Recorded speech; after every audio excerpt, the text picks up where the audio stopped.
Visakhapatnam YMCA బీచ్లో చెత్తను ఏరివేసి clean డ్రైవ్ను చేపట్టిన heroine Lavanya Tripathi Miss Perfect web series ప్రమోషన్లో భాగంగా జాతీయ పరిశుభ్రత దినోత్సవం సందర్భంగా బీచ్ క్లీన్ డ్రైవ్ను నిర్వహించారు.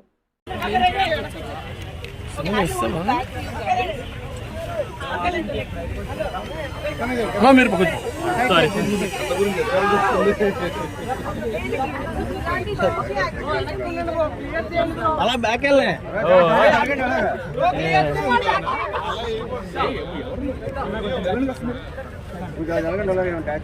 అన్న కొంచెం మూవ్ అవ్వండి అన్న కొంచెం మూవ్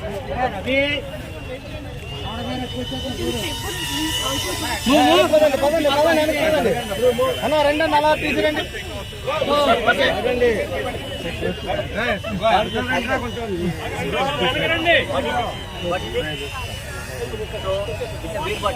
కొంచెం